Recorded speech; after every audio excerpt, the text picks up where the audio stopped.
Hello, beautiful people, and welcome to Drawing Down the Stars. I'm Snappy, and we are the Occult Explorers. I'm joined by my good friend and co-host, Dion. How's it going, Dion? Life is beautiful. Life is beautiful, and we're back for part 5 of our deep dive into the magic of King Solomon. So, we're hopefully going to be joined by our dear friend Neil. Neil did say that he was going to join us, but I have yet to hear from him today. So hopefully he makes it. But if not, Dion and I have two great presentations for you where we're going to dive deep into this image of Solomon. Excuse me, Solomon and Solomon's magic. So to kind of catch everyone up, what we've been really exploring is this idea of the magic behind Solomon and that image and all of the various tendrils, where this kind of goes. And what we found was that Solomon is sort of related to the quintessential magician within the Western tradition, both white and black.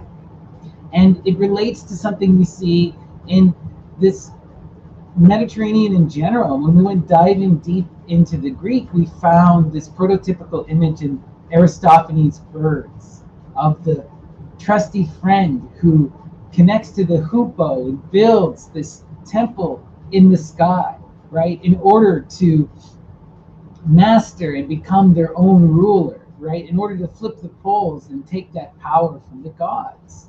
And we see this same kind of magic with King Solomon and what he does. He also connects to the hoopoe bird, and he also builds his temple in the sky. And I was just talking earlier with my partner Taylor, and we were discussing one of our favorite philosophers, Christine de Pizan. And she has an incredible book called The City of Ladies. And what does she do? With the power of the three muses, the three ladies, they build the city in the abstract place of ideas. This foundation that will sustain us and allow us to survive and to go through the generations. This magic that allows us to transcend to our heights. What do you think about Solomon's magic, Dion, and what's been your takeaway from all this? Oh, um, this is the ancient archetype here. But also part of the things we've been exploring with Solomon, the folklore, is his relationship to other things like women, his wives. We talked about Lilith, Sheba. We even talked about Jezebel. Um, Solomon's So much, robes, Solomon's rings, Solomon's temple. all of this stuff is all interconnected, right? And there's magic and myth connected to all of it. Part of the image with the magician is there's this need, right? We see it in the alchemical tradition. We see it in all of these traditions where you have to cross that abyss and unite the poles. You got to balance the masculine and the feminine. You have to conquer the animalistic side of the self. And this is explicit in the story of Solomon. His greatest issues are his lust and his greed, right?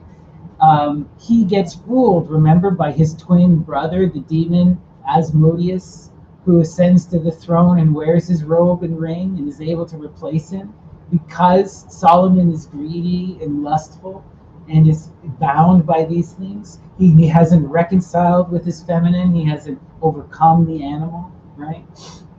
Mm-hmm. Yep. There's a lot to unpack there.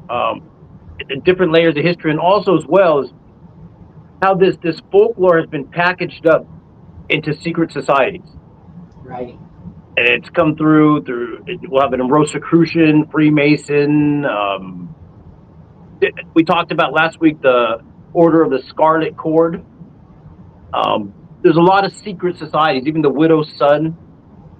Oh, there's so much of this kind of magic, and that leads me into my presentation today, where what I wanted to do is I wanted to look at some of this kind of magic and how it evolves within the tradition, within these secret societies. So we're going to look at we're going to look at the Stella of Ju, which is a very famous spell from the Greek magical papyri, but it's become really empowered within the occult community as it's been utilized by various figures. Most famously would be people like uh, Gregor Mathers, And Gregor Mathers was the founder of the Golden Dawn. He famously translates the Goetia, the Lesser Key of Solomon, and he has his own iteration of the rite of the Stella of Jude.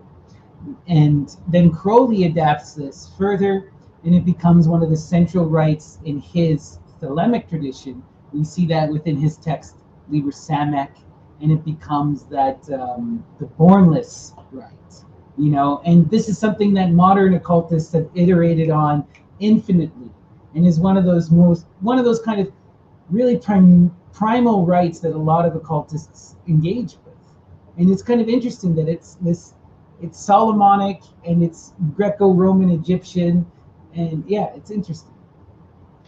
Right? All of this weird, all of these different secret societies take their own play on these Solomonic ideas, on these characters, on these occulted masters, and on these building of temples, right? From the earliest societies with, your Templars, to the Rosicrucians, and to the later groups, right? Like your OTO and your Golden Dawns. Yep. And the Masons, of course. We cannot not talk about the most important and famous secret society of all time, the Masons, of which Solomon, but specifically his buddy, what's his friend that they love? They have Hiram Abiff. Hiram Abiff, the architect of King Solomon, right, is sort of their figurehead, their magical figurehead. But what are you going to be getting into today, Dion? I just shared with everyone what we're going to be exploring in my presentation. What do you have in store for us? Well, let's start off with what you're talking about. MacGregor Mathers and Aleister Crowley and several figures from the late 1800s, into the 1900s, that they start to repackage this material, these spells, the Solomonic folklore, into a secret society form. So let's hit the first pick. All right, here's a cave. We're going to start off in England, the Wycombe Cave. And I'm pretty sure Ryan Seven's been there here in England at this cave, because this cave is known as the Hellfire Cave. Right, the Hellfire Club. Yeah. What was that noble's name who started that? That was wild stuff. Oh, I thought it was Sir Francis Dashwood. Right. It's in most recent years, I know they still operate, but now it's kind of like they sell occult books. They're a Thelemic club, and anyone can join. You can pay, and you can get your little seal saying you're part of the Hellfire Club. Yeah. Well, back in the day, if you were to attend one of these meetings, you would get drunk, some laudanum, some absinthe, some opium, some hashish. They're famous, and poets and intellectuals would hang out in the caves. And out of these meetings evolved, like you said, publishing. Later on, it's just a publishing house, and it's, trinkets. But at this time, they packaged up something we talked about in the previous episode. You have the lesser keys and the greater keys. Go to the next image. There's an excerpt right here from one of these books that they package up the Solomonic magic, these lesser keys you'll hear about. And originally, they published 72 copies at that. Oh, for the 72 spirits, no less, right? Yeah, yes.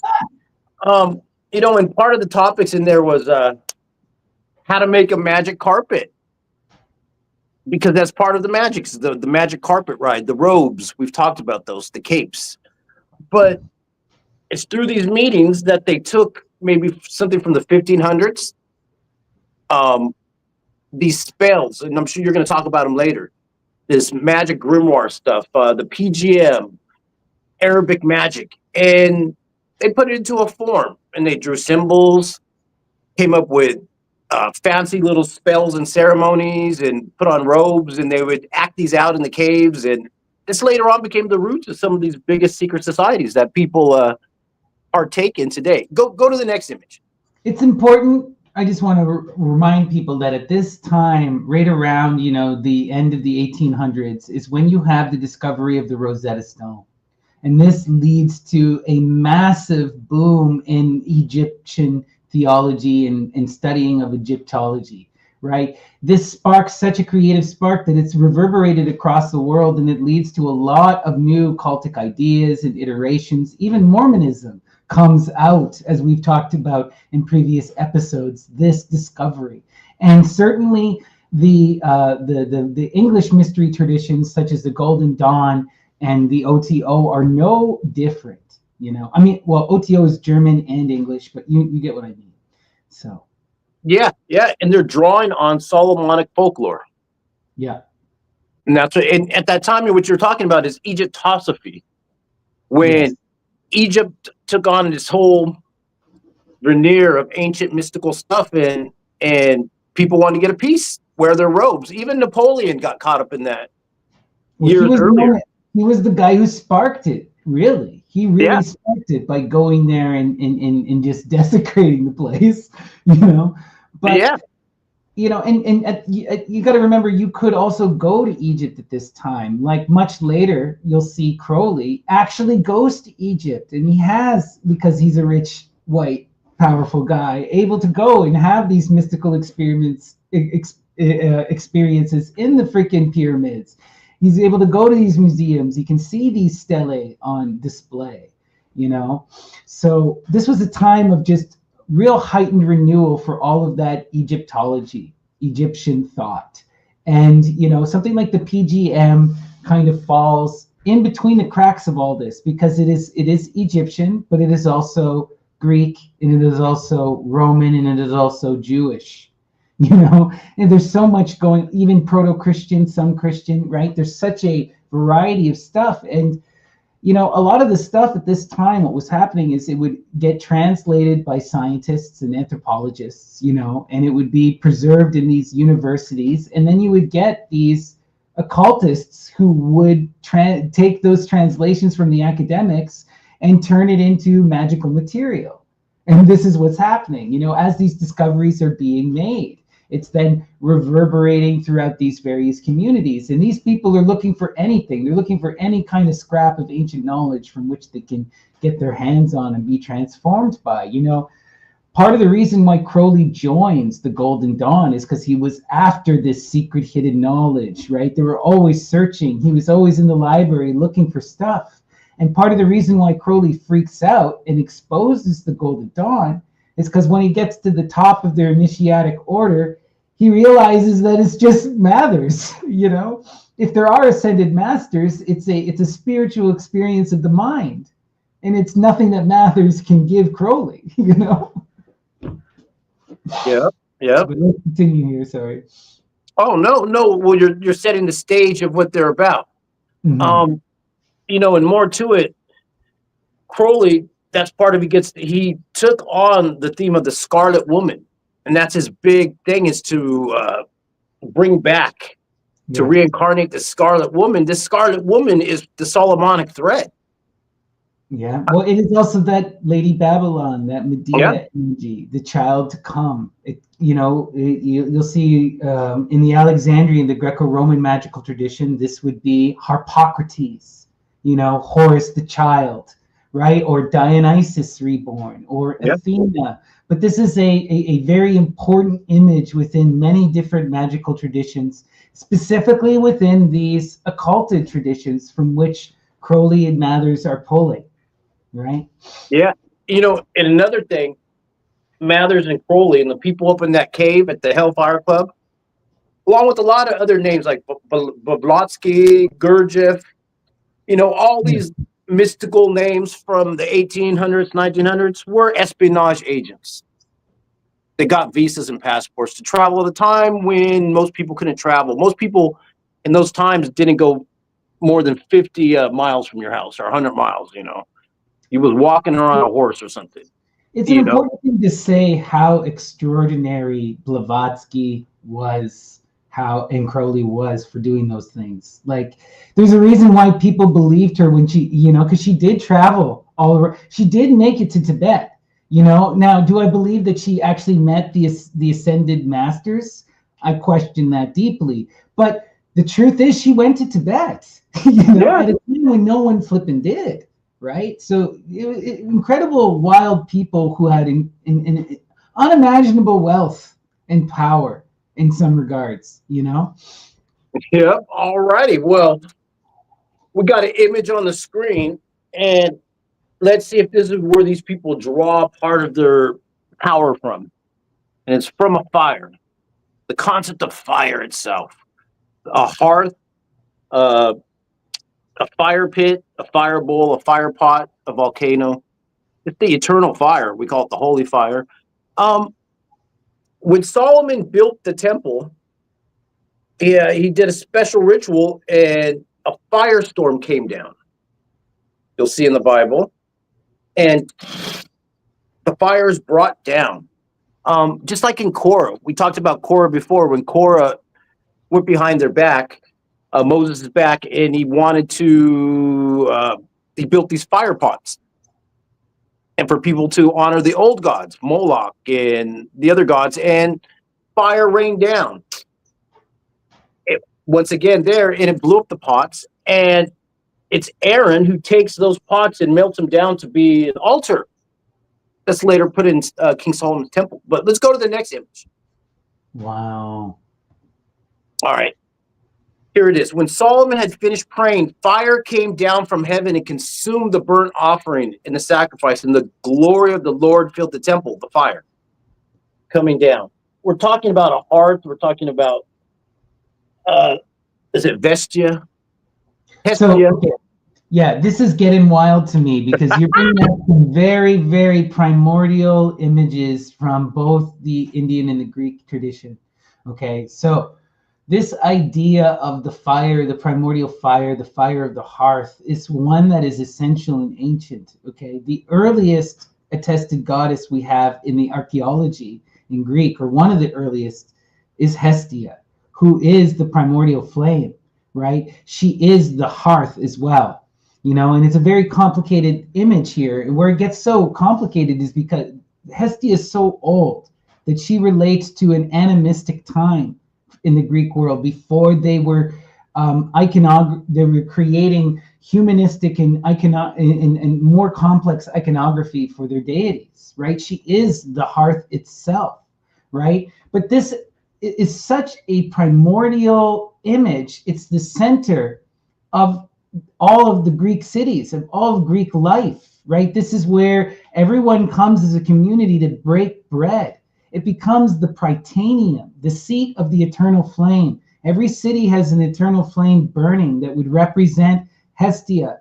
And this would be where they would conduct democracy.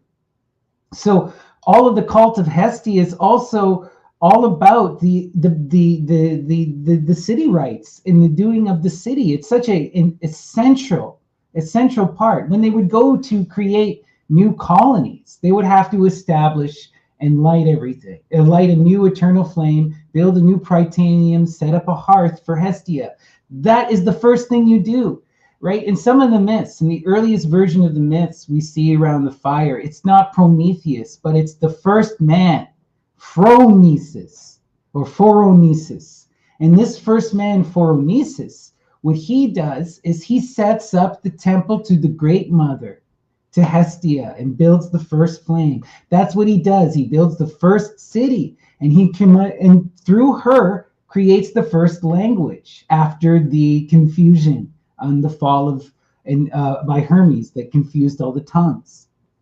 So we're talking like really important beginning of human history type stuff, real ancient magic. It also, like in the Roman, you brought up Vesta, the Vestal Virgins. And this connects us to the founding of Rome and to all of this weird magic involving the various spirits, the Lares, the Genii, the Manes. It gets us into the cults of the Muse, into Hecate. Look into the muse of Numa Pompila, the second king of Rome, and the founder of Roman theology. His muse is Tacita, right? We've spoken about Tacita numerous times, but she is the muse who has her tongue ripped out for speaking out against Jupiter, and is cast into the underworld, right? And then she becomes that mother of all the spirits. And this relates to that Acalorentia. But there's this idea of the virgin mother of spirits, that feminine that sacrifices its right to its own life in order to devote itself to creation and tends to all these other lives. You know, that Vesta, that Hestia, that Acalorentia, these are the mothers of the daimones, all of the intermediary spirits. They are, they're that mother energy and that procreative energy, but without the act of procreation. It's like the other side of that energy, the domestic power, the power of place and of home and of all of this, right? We're getting to the most primordial type shit imaginable. Sorry, you know? Well, we'll get more into it. That's the theme for the episode, part of it, and how to contain that energy into a pot, because that's the genie in the bottle. Well, I forgot about. Okay, I wanted to get to. Sorry, the stuff about the pillar of the fire is so important too, because in a bunch of the stories involving Vesta, you'll always in Hestia, you hear about this flame, this fire that shoots up in the center of the hearth. And then there are these myths about various women who make love to the pillar, who make love to the flame in the hearth, and they give birth to children. One of them becomes an emperor of Rome. I can't remember the name now, but this is hugely important stuff. This also connects to Shiva and Parvati in the Indian tradition.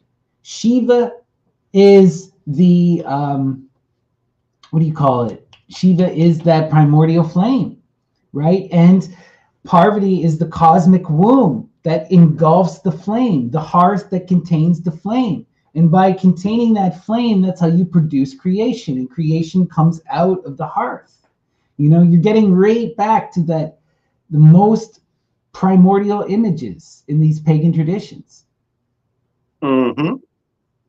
Well, that's even part of it, the pillar of fire, and making love to the fire. As the fire, it's a relationship, let's say, and containing that fire, holding it. You know, you're talking about eternal fire, eternal flame. You know, the longest burning fire on the planet is? It is 6,000 years old. It's a coal fire in Wales, and I think it's called the Burning Mountain. Oh, interesting. Yes, the oldest fire on the planet is 6,000 years old. So, I think you got another microphone on there. Oh, is it? Oh, no, I think it's okay now. I just thought somebody else had joined us. Oh. No, but we're okay. Yeah. I was just hearing. We were hoping Neil had hopped on.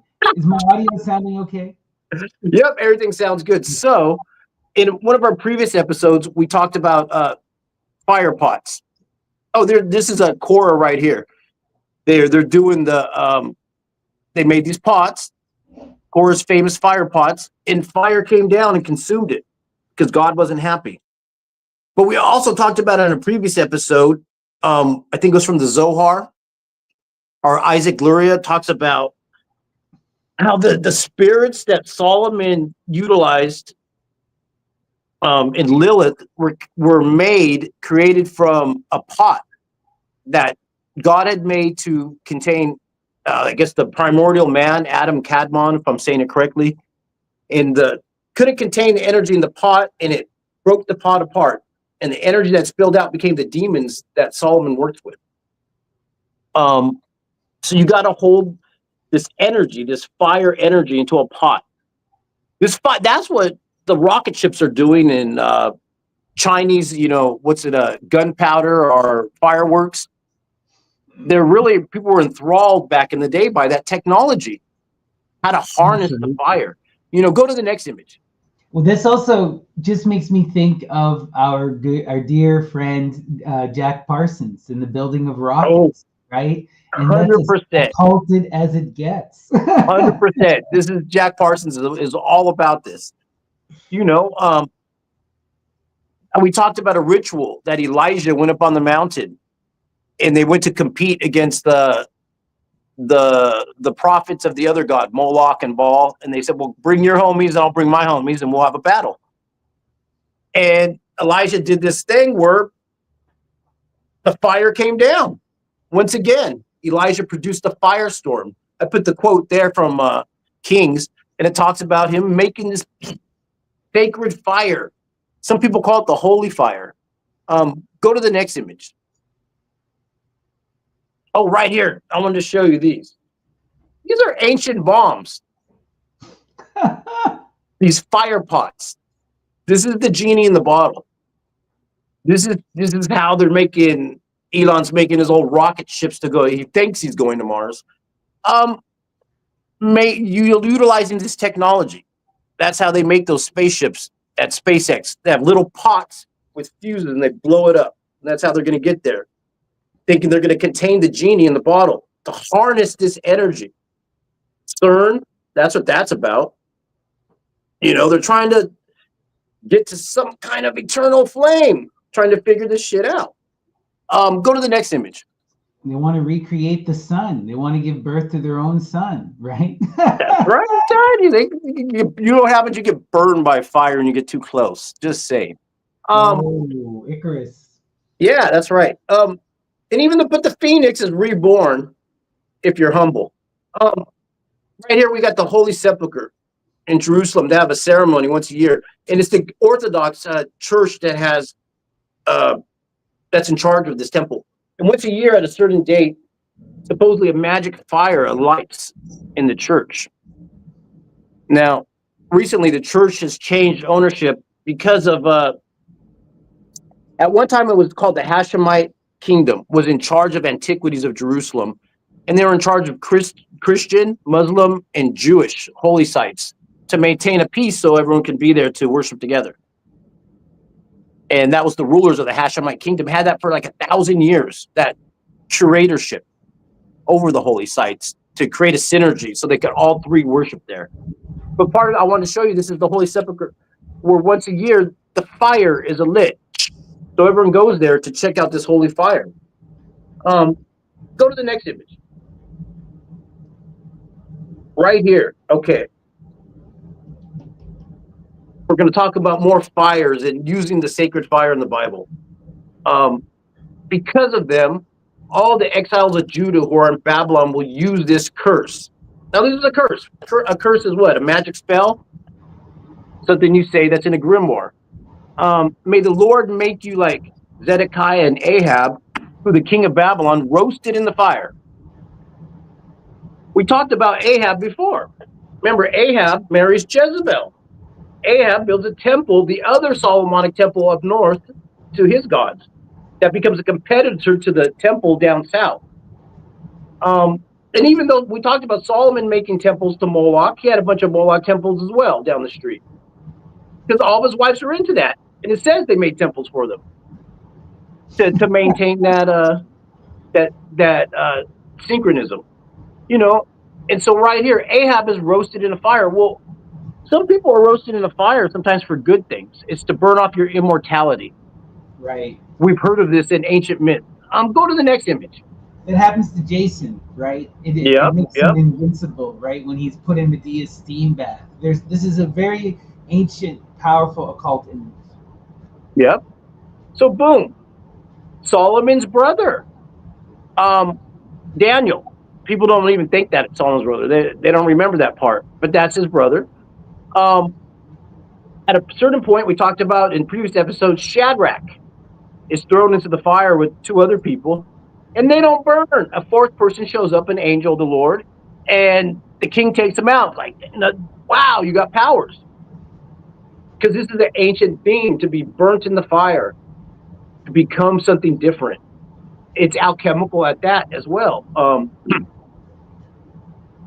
And it's funny because the king, what he tells him is, we'll go to the next image.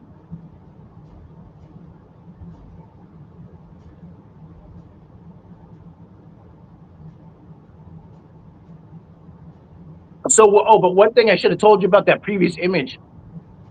In the Bible, it says that they heat that fire 7 times more than its normal burning temperature before they put Shadrach in there.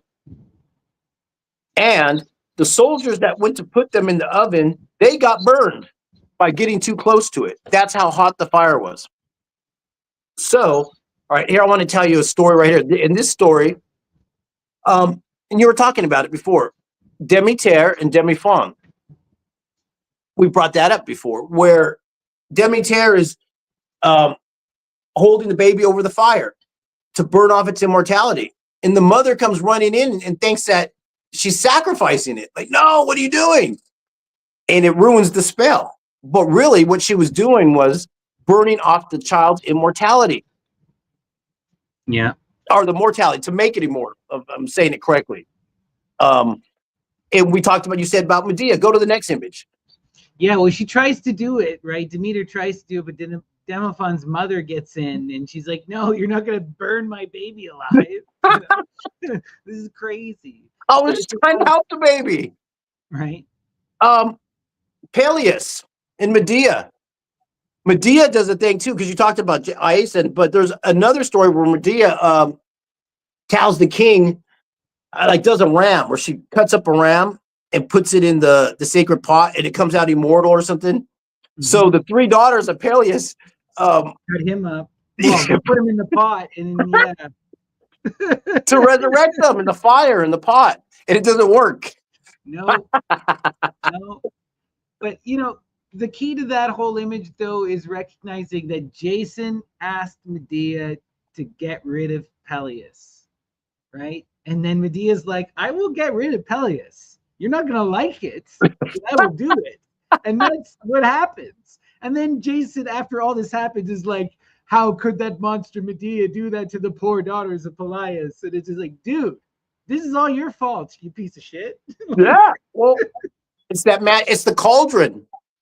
That's that cauldron. This is where the magic takes place. I mean, you can kill someone, but you can put them in a pot. You can put them in a bottle in the fire pot. Go to the next image.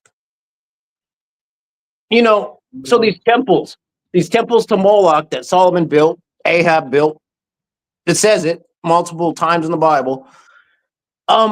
People talk about child sacrifice. They would burn, get the thing so hot and burning, it'd be red hot.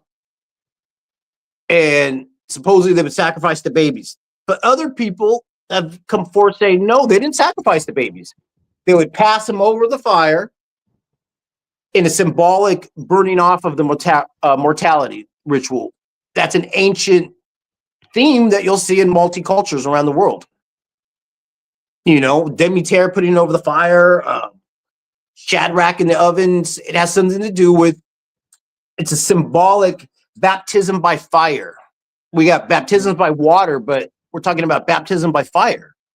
We also see this within the Amazonian traditions. At least the Greek writers would talk about this, how the Amazons, they would burn their babies, and if they didn't survive the flame, then they weren't worthy to live. That's one way. This is the thing, Yeah. And earlier you even said the Shiva fire ceremony, Shiva Sati. And even then they wear a cord too. There's a sacred cord they wear, and there's something to do with the sacred fire. Go to the next image. Well, the Sati ceremony is wild, right? Because in that, Sati is denied to marry Shiva, and so Sati kills herself. After Shiva dies, in order to join him in the afterlife. But what's wild is then when she reincarnates as Parvati, the only reason why her and Shiva are able to get married is because the king remembers what happened to her previous incarnation, Sati. But wait, you have to tell the people, how did she die? How did she kill herself? She burns herself alive. She jumps in the fire, yeah. In the funeral fire, But Parvati threatens to do that if she's not allowed to marry Shiva. It's like it's this whole thing. It's a real primal image, Fire magic. Yeah, that feminine burning itself on the flame in order to ascend, to reunite with that divine masculine. You see this in so many different traditions, right? Or to just ascend in general. I think of the goddess Estrella, right? The Virgo, who through her own means ascends, right? Or we can even think of Heracles, right? Heracles, after he ingests the poisoned blood of the centaur, what happens to him? He's burned on the pyre, and that's when he achieves godhood. It's not until he's burned, right, that he becomes a deity, right? Mm. You know, so we got these fire ceremonies and fire cults, which are ancient, and we got water ceremonies and water cults because we see all the stories about the baptism in water, and we've talked about that so many times in the different episodes. And there's a combining of the fire and water cult together as well. I mean, we would call that steam, but there's more to this. Let's go to the next image. Here's one of these ancient pots right here. It's a Brahmin holding a fire. It's called a fire bowl or fire pot. Now we'll start to get a little more into the Zoroastrian, neck of the woods, the Greco-Bactrian, the Parthia and Bactria. Because it's pretty special there because they got Solomonic folklore, Hindu folklore, ancient Greco folklore. It's kind of a meeting ground because you think about Alexandria, Constantinople, Rome as being a geographical spot where a lot of ancient wisdom, like a crossroads. Well, Bactria and Parthia had a little something going on back in the day that a lot of people don't know about, but it still ended up through Mithraic and other different forms. That thread has passed through because the Zoroastrian fire is pretty deep. So let's go to the next image. Well, that Bactrian kingdom, right, is so essential to so much of the of just so much incredible cultural exchange between East and West. That's where the Greeks and the Indians meet, right? The Silk Road travels right through there. This is where Buddhism is born, is right there in that Greco-Bactrian community. So it is one of the major crossroads of the world, right? Yeah. So, and I showed you an image a couple episodes ago of the Rotoguni, the red woman who was a Parthian queen who's Scythian, because there's a Scythian Persian connection in ancient times that people ate. And the remnant of this stuff is fun. We're exploring. Here is the Zoroastrian ritual, this picture right here. And I'll unpack it a little bit for you. It's a Homa ceremony. Homa, we've talked about several times as a psychoactive drink. It's a milkshake that's whipped up with, could be ephedra. Some people say mushrooms, all kinds of different postulates. You could see each priest is pointing to a little whip, a little willow whip, some little twigs on a stand. They got little bowls, and the bowls are used for things. And they got their other hand on the other bowl. That bowl's important. That's their pot. And it's about mixing things in pots, milkshakes and offerings. And right in front of them, they got the sacred fire, which is central to Zoroastrianism, Aru Mazda, the Vendavesta. The sacred fire, the eternal flame, the holy fire. Because there's a spot over there in Iran that's called Takhti Suleimani, which is known as the throne of Solomon. And there's a lot of Solomonic folklore in Iran. Even the Hoopoe legend is said to come from Iran. It was an Iranian princess whose father walked in and saw her naked. She jumped out the window with a comb in her hair and became the Hoopoe bird. And we've talked about weaponized combs in hair, infertility goddesses in multiple episodes. Weaponized hair. It's not directly Iran, but remember I found that source of Afghan folklore which talked about the pre-Adamite Suleimans, right? These ancient jinn kings, and there were many of them. And there was this primordial ancient Suleiman at the beginning of time they talk about. So there's something older and ancient behind this image of Solomon that's kind of been obscured by the rise of the Christian and Islamic and Jewish traditions. That's right. Go to the next image. And so here's this neck of the woods we're talking about. This is the throne of Suleiman. It's an ancient volcanic crater lake where they had a combination of a fire and water cult. Baptism by fire, baptism by water. The sacred eternal fire and the sacred eternal mother. It's like a mother and father combination. The eternal elements. And they were into there too. They have they found stelae that have Mithra, Anahita, the water goddess, the Persian water goddess. This is the ancient combination right there. Go to the next image. And that Mitra is so important because you see this in the Vedas. We see this later with Mithras cults, right? And it's related to, again, this idea of that Harpocrates, the divine child to come, Osiris and Horus, the child, this death and rebirth, Dionysus, the dying and the rising vine, right? We're talking real primordial cultic imagery here. And Dionysus supposedly hit up this spot on the way to India. And this is the Juno-Sophis. This is the region we're talking about that we'll get into this in the next coming episodes, and we'll unpack it more. How this is a crossroads of a lot of the stuff we're talking about. We need to go to Nonus's Dionysiaca, because that talks about where Dionysus invades India in order to, so there's some wildness going on in this part of the world. And this is on the roadmap. This is one of the stops. Go to the next image. So here you go. This is what the city would look like. Right there, you see that crater lake in the Temenos, the sacred enclosure. It has a water lake there. That's ancient healing waters, volcanic waters. You see in the background that pyramid-looking mountain thing there? That's called the Prison of Solomon. For hundreds and hundreds of years, they call this the Prison of Solomon.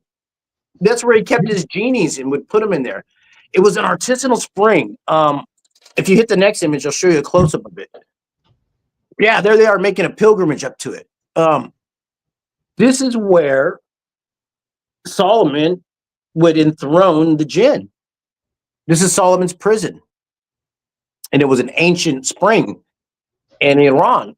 And this they consider it there's a lot, not thousands of years, but you can go back and see the history where this is known. And even when it became Islamic 100%, they still kept the Suleiman and the Solomonic folklore there. It's incorporated into Islamic myth in modern times. Go one more image. Yeah, there it is from on top. And you can see it acts as a sundial. Oh, wow. That's incredible. It does a little more, and it's marked. Are those man-made markings? Yeah. Modern times, but they're made off something else. They align to things. We've shown different spots how things align to our equinox and solstices, to our processional numbers and lines. And this is the jinn. This is how he captured the jinn. And it was, like I said, in an artisanal ancient well. It deals with water. It's a water pot and a fire pot to get the jinn in there and control them. That's how there's text about this, these grimoires from Muslim writers that talk about the tomb up there. Go to another image. The genie in the bottle, the fire. It's that putting that fire into a bottle is your genie in the bottle in some myths. Hit another image. Boom. So that fire right there has been going for 1,500 years at Yazid in Iran. It's the oldest. Oh, and so that Throne of Solomon place I was just showing you, that's the oldest Zoroastrian temple on the planet. Happens to be the Throne of Solomon. That is beautiful. What are we talking about here? Now, this is at Yazid, where we get the word Yazidi, who are into peacocks and fire and snakes, the ones that won't give in, the Kurds. That this fire has been burning right here for 1,500 years, tended 24/7. Yeah. The sacred eternal flame must be tended. It will not go out. People will fight you. They'll fight. The last person will fight with a sword to keep that thing going. Yeah, it's sad what happened to the Druze. Most of the Druze, right, are now in diaspora after the events of ISIS and the ongoing violence in Syria. Wild stuff. But the Druze is such an interesting community, and it's because of the extreme violence committed against them over the centuries, a lot has been obscured because they keep their texts closed. Their practices are closed, right? It's not open to outsiders. But because of the vilification of them, specifically, the Yazidi and the Druze, they get called devil worshippers of Lucifer. you know, and a lot of modern Satanists have made stuff of this. A lot of modern weirdos have made stuff of this. Yeah. But this is mostly Islamic anti-pagan BS designed to genocide these people who are now mostly in diaspora, right? Yeah. So we just have to acknowledge, you know, the Yazidi, the Druze, and the Kurds in that culture, which is this Muslim pagan hybrid that's unique and is still under threat. Well, there's another pocket that's Yemen. Yeah. You know, Yemeni. There's some magic energy there too. All over. It's been sanitized. So that's why we're gonna have fun and try to search it out before it's all just gone away. Before they make Starbucks everywhere. Yeah. And you know what's funny? Samaria. We didn't even get into Sumerian stuff, but it's Inky. You know, like Enlil, Inky, Enkidu, all that stuff. Inky tricks the water god Ea into revealing the secret of creating fire. But it's the water goddess. I don't know if it's Ea. I think Ea is the water god. It's not the water god, if I'm correct. Interesting. And to reveal it, so it's the water. The person that's in charge of water reveals the power of fire to Inky. That polar magic again, right? You know. Go to another image. I got 2 more images. All right. So in Yazid, there in Iran, with the longest burning fire on the planet that's man-made, that's tended. You know, like I said, the Burning Mountain in Wales is coal fire that's been going for 6,000 years underground, right there. But in Yazid, they got that one fire that the Zoroastrian priests tend 24 hours a day for 1,500 years. You know, here they got something special in that town too. This thing right here is a wind catcher. See, it's designed to catch the wind, and it comes down, circulates because it's very hot there. And the dome structure is designed to insulate and make it at least 10 to 15 degrees cooler on the inside. That's so interesting. So we've talked about harnessing fire, harnessing water, harnessing wind.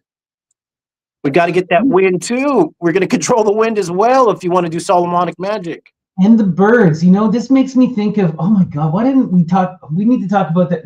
You showed on the Discord a while ago, I don't remember when, but there are these all throughout the desert in Iran and Afghanistan, across the Middle East in parts of Persia. They build these pigeon towers, these towers that are designed to attract the pigeons to come and lay their eggs in.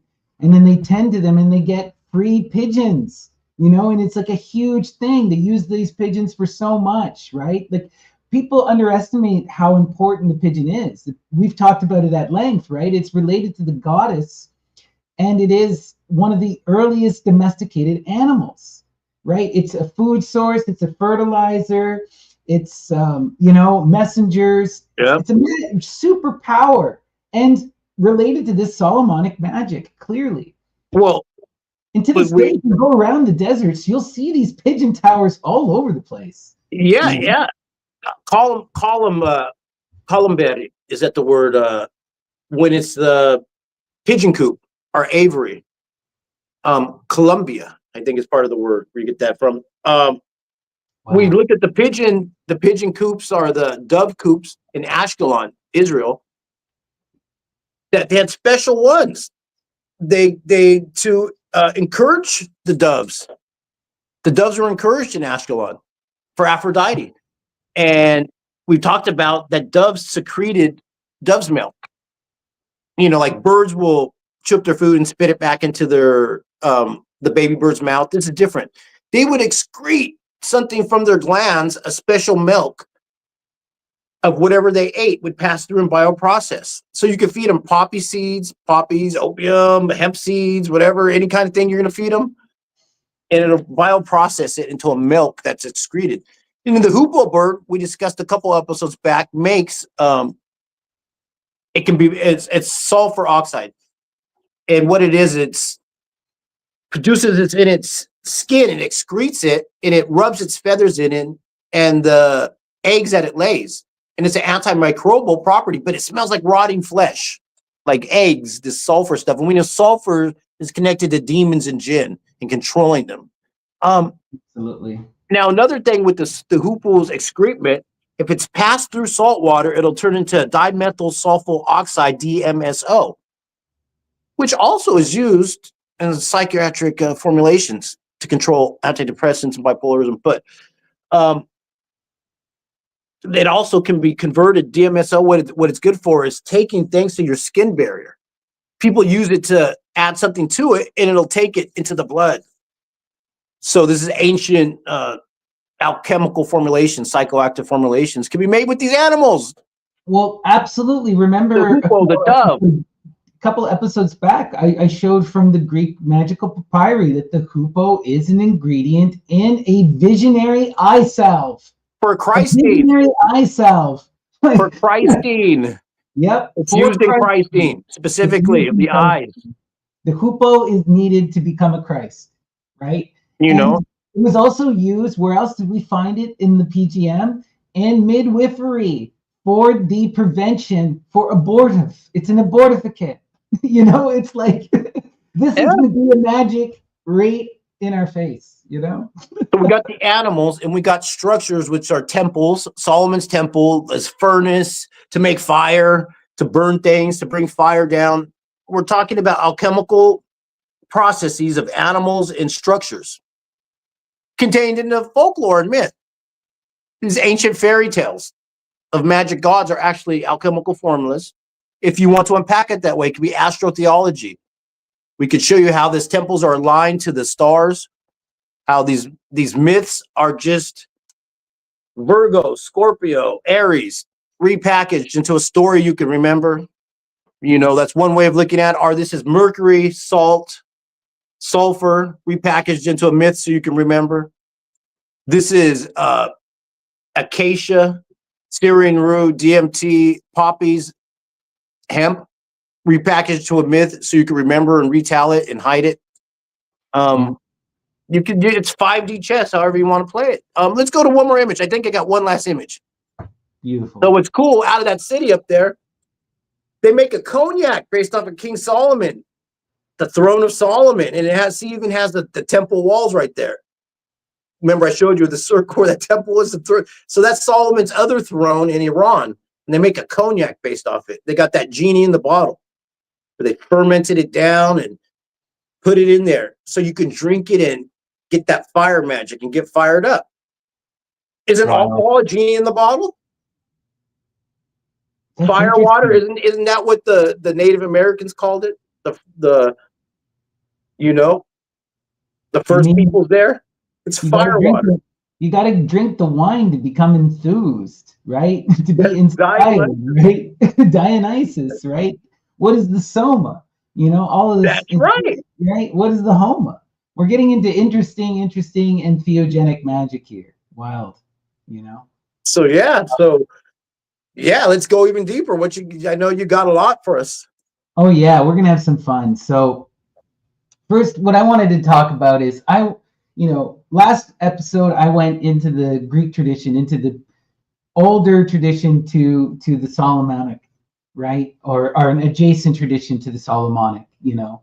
And we were seeing this image of the building of the temple, right? And how it existed in, that played by Aristophanes' birds, where the trusty friend uses the magic of the hoopoe to convince all the birds to come together to build that temple in the sky, to get all of this attention from humanity in order to empower themselves and dethrone the gods. And they dethrone the gods by what? By getting Basileia, that incredible virgin, that Hera. As once you have the Hera on your side, then you can do that polar magic and become the new power on the throne. And it's this interesting thing. And this kind of magical ideal of building the throne, it survives and transforms over time and takes on, as we were discussing earlier, all these different, mystery cults take it up, and it evolves and changes in different cultural contexts over time. So what we saw with birds evolves with Solomon, and now we're going to see where it kind of evolves into in our modern conception, because in our most modern understanding, a lot of this is owed to British occultism of the 19th century, and of the 18th century.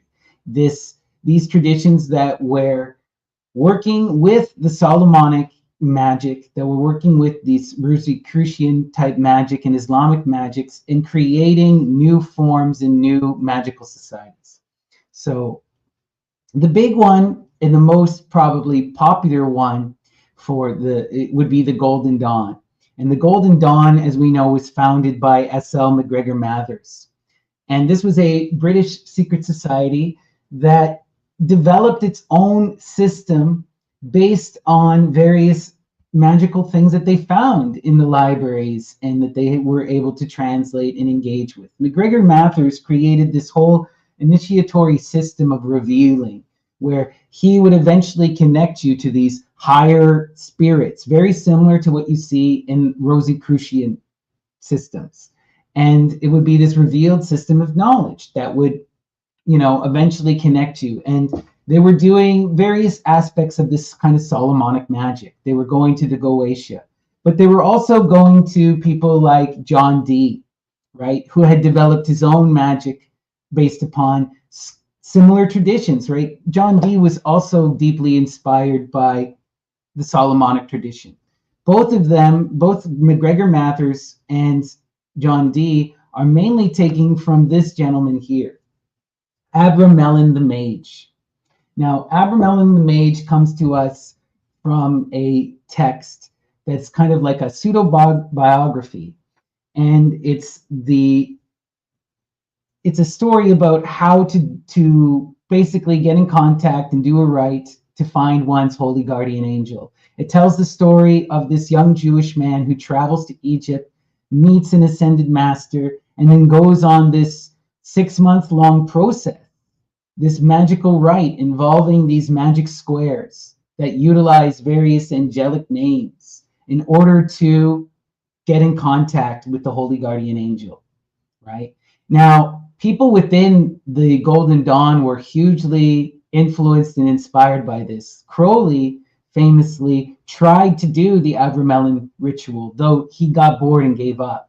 But this kind of magic deeply informs, and this comes out of the Solomonic tradition. This is a later refining of that Solomonic magic, of the building of the temple. And here we see it explicitly now in a more of a psychological guise, right? Now the myth is being more fully understood. That building of the temple is that building of the internal temple, the mastery of one's animal tendencies and the connecting to deity to achieve a form of enlightenment, right? So here's a manuscript from one of the earliest versions of the Book of Abramelin the Mage, and this is showing the original magical squares as they were devised by this particular tradition. And I just thought that was interesting. The next thing I wanted to talk about, which is a major influence and really interesting magical work that we're going to fully unpack throughout this presentation, is called the Stela of Ju. Now, this is included within the Greek magical papyri, and it's one of the most popular magical rites in modern occultism. And it gets that way because it was a rite that was utilized within the Golden Dawn. And it takes on new, interesting meanings. And we're going to compare the two versions of the text. A version of the text that's directly translated from the Greek that seeks to be as faithful to the original idea as possible. And then we're going to look at the adapted version that's been made to conform with Crowley's religious system of Thelema that he developed in his text, the Liber Samek. So we can see how this kind of Greco-Egyptian Solomonic magic is all coming together, right? Because even in the PGM, we'll see that the Jewish tradition is still here. There's this invocation of Moses, right? There is this grand syncretism that's at the heart of all this rites. But what's really interesting is the interpretation and the way that this magic kind of evolves. You know, we don't know how the original writer of the Stela of Ju, thought about this rite. It seems to be both an exorcism and an invocating rite, where there's a removing of spirits and then a bringing of spirits in. And there seems to be an identification with the highest Godhead. But, it's a lot of speculation. But with Crowley and with Matters, these things become explicit. The headless deity that we see here, Asafal, becomes the bornless one in Crowley's interpretation. So they take that head, the headlessness, to be about not simply not having a head, but not having a beginning, not having an origin. And so they connect this to that primordial great mother energy, that cosmic creatrix, that divine androgyne, right, that manifests everything else, that highest form of Godhead. And so they use this rite as a way to exercise the self and to connect to the highest form of deity. Oh, look who has just joined us. My bad for being late. Something came up and I got here as soon as I can. I'm sorry about that. What's going on? It's all good, my friend. It's all good. Dion, good to see you, Dion. We've just been chatting about Solomonic magic. Awesome. Dion finished their presentation. It was a lot of fun. We were looking at the power of the flame and this primordial flame, and the flame representing that energy of the genies or the demons. What do you want to say about your presentation, Dion? Part of it, at the end, we were showing Solomonic folklore in Iran, Greco-Bactrian and Parthian, how they still even consider they use the word Suleiman. The oldest Zoroastrian temple on the planet is called the Throne of Solomon. It's kind of wild. There's a lot to unpack. I would dare to say that people talk about Alexandria, Rome, Constantinople as a geographic hub of ancient wisdoms coming together. But I could say Parthia, Greco-Bactrian. There's something special going on in that region that's been forgotten. And guess what? Guess what the city was called? Alexandria, in Greco-Bactria. It was one of the 14 cities, or I think there was more than 14. But there was like 14 major cities that were called Alexandria, built by Alexander, and one of them was in the middle of Greco-Bactria. Beautiful. Greek coins, they dig there all the time, even to this day. They find Greek coins over there. Middle of Afghanistan, Greek coins. That's amazing. And then what about Persepolis? Persepolis was this gigantic megalithic city. Herodotus was there. Herodotus was like, I looked up and the pillars are literally scratching the heavens. That's what he says. That's the first time you hear the word skyscraper is in Herodotus, talking about Persepolis. We also get, the birth of the Magi come from Persia. That the whole magical tradition in many ways, right? And also we get Manichaeism, the first massive syncretic religion, right? Like and the beginnings of kind of like you see what later develops in Christianity of that communalism. It's real wild stuff in this part of the world that a lot of people don't talk about, or it's become, forgotten, which is unfortunate, Yeah. There's such a rich history. I know a while ago you were saying that you wanted to do a deep dive into the Greco-Bactrian kingdom. Are you still doing that? Oh, yeah. I have, like I said, I was telling you how I have, when I'm working on video projects, I have like 10 of them going on at once. And then like, whichever one the muse sort of makes me finish, like I'll work 6 hours on this one project. And then all of a sudden I get inspired to start another project. And I start working on this one. And then all of a sudden I have 10 open scripts that I'm writing with like notes and stuff. And one of them is the Greco-Bactrian kingdom of the Greeks. And this is actually people don't know this. The longest lasting Greek kingdom isn't Athens. It's the Greco-Bactrians. They were there.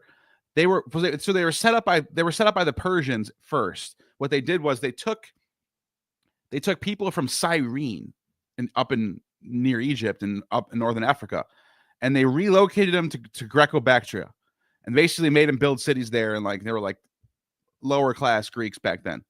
And then Alexander sweeps through the east, and they see him as a liberator, and then he doesn't move them back to Greece. They stay there, and they build more cities, and they last all the way up until 200 AD. So we're talking about like 800-year span of Greeks living in the Middle East, all the way in Afghanistan. But right. And Buddhism is born out of that cultural milieu, Yes. right? In that area. Yep. So And wow. the name of the name of that location before it became Greco-Bactria was Aria.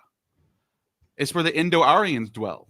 It's that northwestern Indian little plateau, because it's where the mountains, the Tibetan mountains are high up. They're like, you know, the highest mountains in the world are the Tibetan mountains, and then right where it plateaus off, that's Afghanistan. That's that region. That's where the Aryans came through and went to India. That little gateway, and that's where Greco-Bactria is, right in the middle of it. So interesting. You were talking about Solomon, right? Yes. So there's a crazy, I don't know if you ever heard of the Arabian Nights, 1001 Arabian Oh Nights. yeah, we did I did a whole deep dive into it. What did you find? There's so much shit in here. So there's one of the stories in here. I'm looking for it right now because I just pulled it up. I have to look through the contents to see exactly what page it's on. But there's a story in here. I'm gonna pull it up too. Let's see. I think it's called the City of Brass. Pretty sure that's what it's called. But anyways, they're in the middle of what they call Rum, R-U-M, which is Turkey, modern day Turkey or Asia Minor. But they called it Rum because that's where the Romans lived. You know, the Byzantine Romans are talking about. So this is like, this is going back. And they call it the Rum. They call it Rum. And they find this old city that they dug up. Basically, they're doing like ancient form of archaeology. And they find in this city, they find like this like palace where some ancient rich person used to live. And they describe it with like finding tablets, golden tablets with Greek on it. And there was like the Greek Psalms, it says, written Psalms in Greek, it says. There was like golden leaves. They found different drugs and perfumes. They found different precious metals. And then he says they found some sort of ring of Solomon in there. So I'm going to find that. If you want to present some stuff while I find it, you can do that. I just keep thinking about, you know, that idea of the ring of Solomon is really essential because the ring becomes the seal from which he's able to invoke his magic, and that seal is it's his phylactery. It's the magical name of God that can't be spoken, right? And so by placing that, it's like this, you know, that's the most powerful way. It goes back to the dragon tongue and the Chapatere that we had been talking about in previous episodes. Really, really interesting stuff. But yeah, what I had been diving into with my presentation was I was looking at the later tradition, the occult, specifically the occult traditions like Aleister Crowley and them, and how they have adapted this kind of Solomonic and PGM style stuff. Exactly, how they've adapted it. So I was going to look at the Stella of Jeu here. Yeah, I've always been fascinated by this thing. I always wonder, like, what is going on with this thing?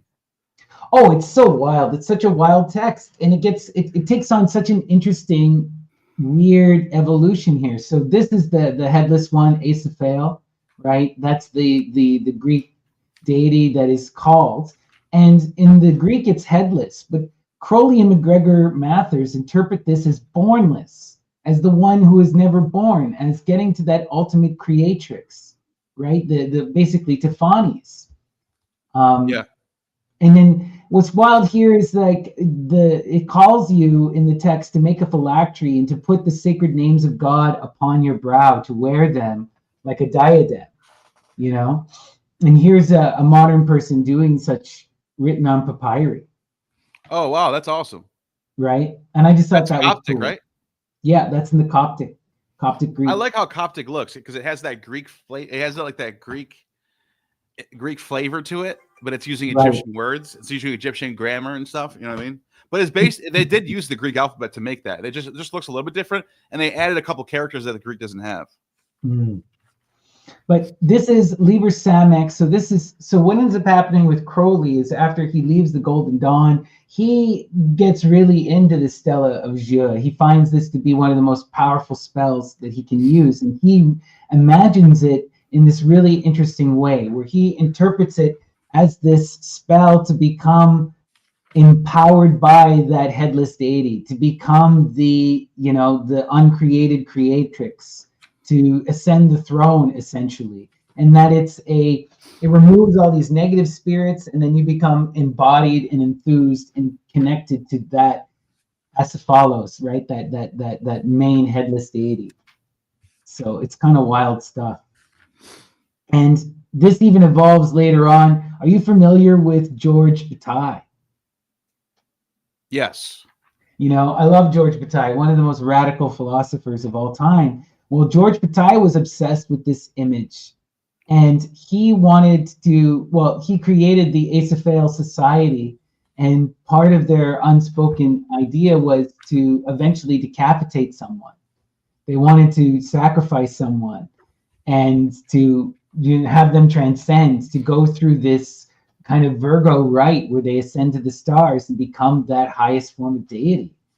But it's all inspired by these same kind of rites in the PGM, this weird Greek, Egyptian, Jewish magic.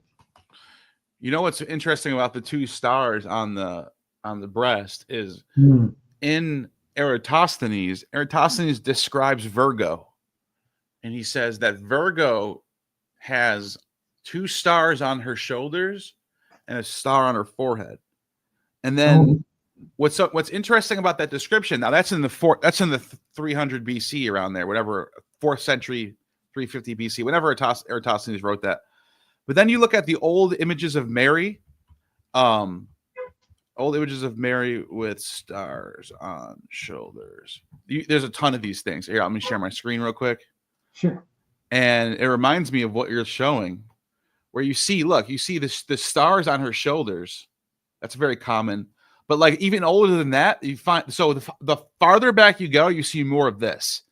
6 or 8 pointed stars, the star of Venus on her head and on her shoulders, which is exactly how Virgo is described in Eratosthenes. Just like this. See, look, they all have that. They all have the star on the forehead, on the shoulders, forehead, forehead, shoulders, forehead. These are all different. It's clearly Virgo again. Yeah, it's Virgo. But it's also interesting how it's a lot of times it's the 8-pointed star for Venus. So it's like Venus in conjugation with Virgo, or Venus going through the constellation Virgo in the sky. Absolutely, it's Venus in Virgo. Yeah. Wild. And I found that passage too. The Virgin in her role as the mother, and that's what you're seeing on full display. I found that passage about the Greek Psalms. You want to hear it? Sure. So it's not City of Brass, it's the one right after that. It's called the City of Laptai. And it says, once there was a royal city in the land of Rome called Laptai, where a tower which always was shut, and blah, blah, blah. Whenever a king died, another king of the Greeks took kingship after him. And it says, and then so it goes on and on describing this place. And then it says, here's what it says. He found immense treasures they dug this city up. They find it. It's in the middle of Asia Minor, probably Phrygia, something like that, Cappadocia, in the middle of Asia Minor. And he says they found immense treasures amongst the rest, then 170 crowns of pearls and jacinths and other gems of price. And he found a saloon, wherein horsemen might throw their spears, full of vessels of gold and silver, such as no description can compromise. Moreover, he found that there was a table of food for the prophet Solomon, son of David, peace be upon both of them, which is extant even now in the city of the Greeks. It is told that it was grass green emerald with vessels of gold and platters of jasper. Likewise, he found the Psalms written in the old Ionian character on the leaves of gold bezelled with jewels, together with a book setting forth the properties of stones and herbs and minerals, as well as the use of charics and talismans and the canons of the art of alchemy. And he found a third volume which treated the art of cutting and setting rubies and of precious stones and preparation of poisons and their jacks. Wow. There he found a map mundi, figuring the earth and the seas and the different cities and countries and villages of the world. And he found a vast saloon full of hermetic powder, 1 drachm, which an elixir would turn 1,000 drachmas of silver into fine gold. Likewise, a marvelous mirror, great and round, of mixed metals, which had been made for Solomon, son of David, peace be upon him. And then it says, chamber full of Brahmini jacinths, which no words can suffice. And that's it. Yeah, that's wild. This is again, we see this as one of the, in all of the Solomonic myths, there keeps coming up these magical ritual items that he has. He has the ring, the robe, the hat, the scepter, but also the table, this emerald table. And some of the caliphs even claimed to have had these things. Like they said they had the table, and then there's this story that the emerald table got destroyed. In some of the crusades and stuff. We don't know if any of this is real, but it's interesting, right? And even if it's not, even if this is made up, yeah, what is he talking about? There's something cultic happening in this text right here. Oh, there's so much wild, weird. It's saying something. Stuff. It's saying something about Solomon in connection to the Greeks. It's weird, right? And it's interesting too that there's this book about the gem cutting and the magic of the gem cutting and all of this, because all of this idea of the cutting is super important. Because root cutting too, but like specifically the cutting of stone, because one of the prohibitions for Solomon is that he's not allowed to use iron tools in the construction of the temple. And how he gets around this is the Hupo finds this magic item.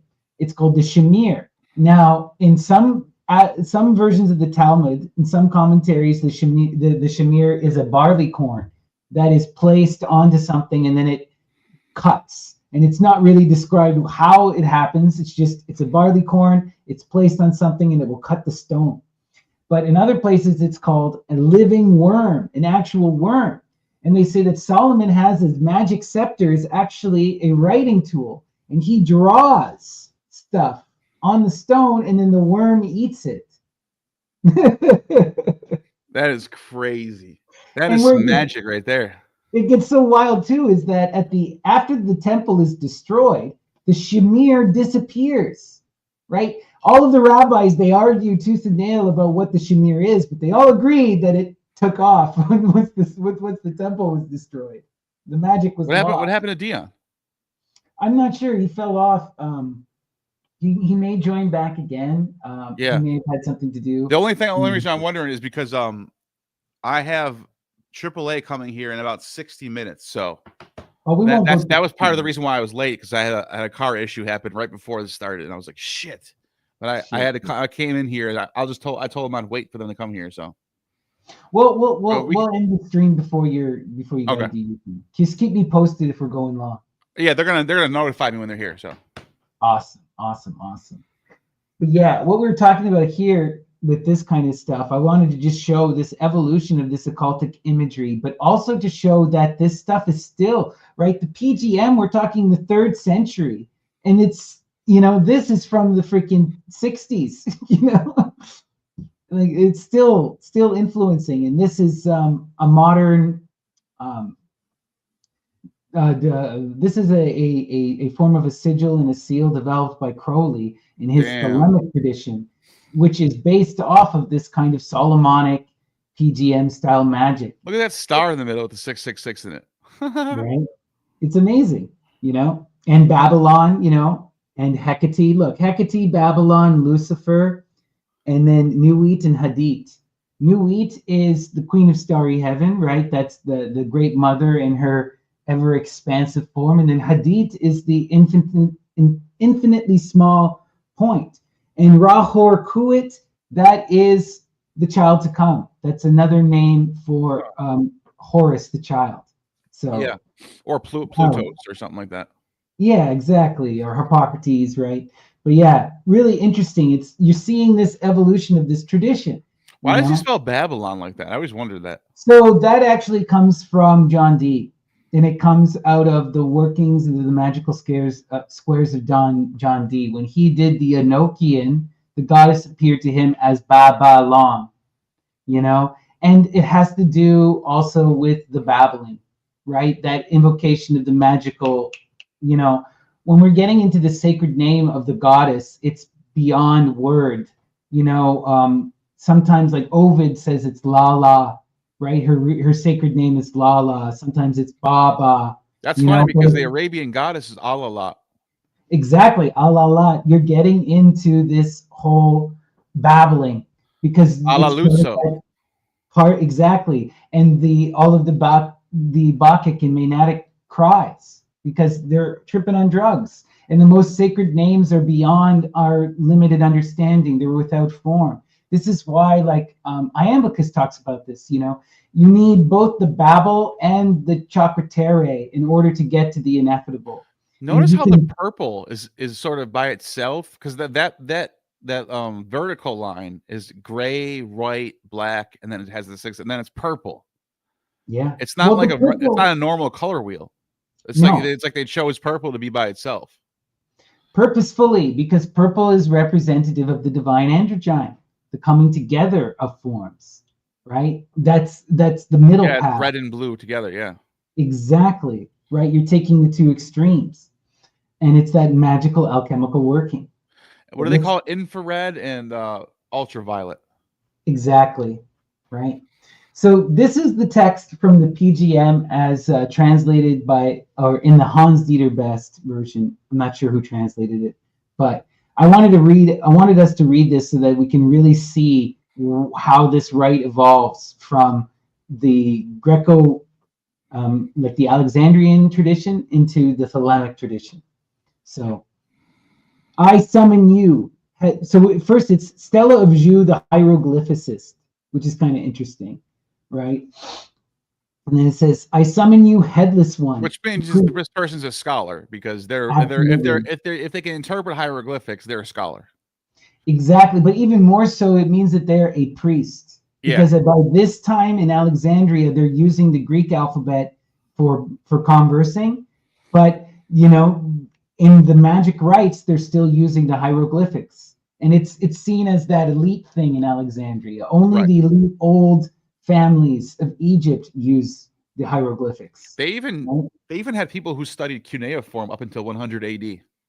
That's wild to think. There's Roman scholars that knew how to read cuneiform, and I think 100 AD is when the last person died who knew how to read cuneiform. That's amazing, because there was so much to offer from that Sumerian culture, you know? Oh, hell yeah. Beautiful. So let's read this. "I summon you, headless one, who created earth and heaven, who created night and day, you who created light and darkness. You are Osoronophorus," right? This relates to the pharaoh. This is about it's got that Osor root, that Osiris root. Osiris, right? "Whom none has ever seen. You are Iabas, and you are Iapos. You have distinguished the just and the unjust. You have made male and female. You have revealed seed and fruits. You have made men love each other and hate each other. Love and strife." This is that polar invocation. This deity encompasses all of creation. And now look how the magician identifies. This is interesting. "I am Moses, your prophet, to whom you have transmitted your mystery, celebrated by Israel. You have revealed the moist and the dry, and all nourishment. Hear me. I am the messenger of Pharaoh. This is your true name, which has been transmitted to the prophets of Israel. Hear me." And then we get the barbarous magical words, right? And we can recognize some of them, like Yao, right? And yeah, it's interesting though. "I call upon you, awesome and invisible God with an empty spirit. Holy headless one, deliver him from the daimon which restrains him. Mighty headless one, deliver him from the daimon which restrains him, deliver him." And now the magician identifies with the headless one. He is the Lord of gods. He is the Lord of the inhabited world. He is the one whom the winds fear. He is the one who made all things by the command of his voice. Lord, King, Master, Helper, save the soul. And then look, we have those Abraxas, Adonai, and the vowel invocations. Immediately, good messenger of God, I am the headless daimon, with my sight in my feet. I am the mighty one who possesses the immortal fire. This connects us to what Dion was talking about throughout his presentation, right? Who possesses the immortal fire but the headless deity, that creatrix? I am the truth, who hates the fact that unjust deeds are done in the world. This is that energy of the justice bringer. I am the one who makes the lightning flash and the thunder roll. I am the one whose sweat is the heavy rain, which falls upon the earth that it might be inseminated. Falling upon the earth to be inseminated. This immediately makes me think of Uranus and the castration of Uranus and the birth of Aphrodite from that inseminated rain. I am the one whose mouth burns completely. I am the one who begets and destroys. I am the favor of the Ion. My name is a heart encircled by a serpent. Come forth and follow. And this is super important. For anyone who remembers our Chakra Teres episode where we were looking at the dragon tongue, the name of the dragon is the heart encircled by a serpent. That is the name of the dragon, Serapis. That's what the name of the dragon means. Wow. Right? And now you're seeing the invocation of the dragon as the favor of the Ion, right? This means that they are the beast of the Ion. That's the Theriac, right? This is notice how the name, it goes from Yao to this. In this case, is Yo-O. Like there's different forms of the Ya Shao. It could be Yo, it could be Ya, it could be Ye, and it's all you always. Then they give you that magic Ebrasax, which is that 365, that circular, that's infinite name. Also, look at the next line. Good God, good messenger of God, on la Gaia. Yeah. Right? You can see where Islam got its ideas from. It's from what Islam. What I've realized about Islam from studying Islam, it's basically that southern Egyptian flavor of magical Christianity. Yeah, with their it comes out of the Gnostic. It comes out of the Gnostic dynasty and traditions. I always say this too. Look at what they condemn and what they hate and what they vilify. They vilify the pagan gods and they vilify the wine. And what is Muhammad doing though? Muhammad is riding on a donkey. He's drinking this magic sacred drink. He's hearing the bells. He's spinning like one of the Maenads, and then he's giving us these prophetic, this prophetic word. He is a Maenad. So crazy Muhammad is just a Maenad. Yeah, it's like they're cutting off their people from doing what Muhammad did. Yeah, weird. Absolutely. Like it just doesn't even make sense. But what's so weird about that? I was reading a source from a Southern Arabian text from like 100 BC or something. It was like super ancient, and it was basically saying how people would drink a bunch of wine because for some reason when you're drunk going through the desert, the sun doesn't bother you as much. So they said like strong wine, like vinegar, strong wine was like an antidote from the sun. And I'm like, that was like a trick the Arabians would pull back in the day to like be able to travel through the desert and not like be affected by this. I don't know why that worked because you'd be dehydrated. Maybe they did that and drank a lot of water too. I don't know. This is what it says. But the point is, it's like all of a sudden they go from that to completely no alcohol allowed all of a sudden. And it's like alcohol is so beyond important for early cultures, okay? Clean water is one of the most important things there is. How do you get clean drinking water at that time? Alcohol was an easy way to do this. And the ancients knew this because prior to the invention of alcohol, the easiest way to get clean water is through eating fruit. Wow. Right? But how do you preserve the fruit? How do you keep that clean water that you find in the fruit? How do you deal with the sugar, which is too sweet? Yeah, alcohol is just, it's a natural formation. This is why when civilizations arise, they arise with the discovery of That's alcohol. that's what someone was telling me. I was like, how did they figure out how to make wine? And the person was like, I forgot who was telling me this. They were like, you can mistakenly make wine. It's easy to make wine. Exactly. You All you just gotta do make, is let some grapes sit out in the sun. You'll have wine eventually. yeah. Like that's it. That's all you gotta do. And our ancestors are eating tons and tons of fruit because this is where they're getting their clean water. In the preserving of fruit would have just naturally made wine. It's just Right. going to happen. It just happened. It's just part of the life cycle of the fruit. That's why Dionysus. That's why I keep telling people Dionysus is not just a wine god. He's a fruit god. Yeah. He's a He is the swelling of the fruit fruits and god. wine. That's when you're talking about when you talk about wine. You're talking about the last cycle of the Dionysian cycle. Yeah. That's just one part of it. It's one little part of it.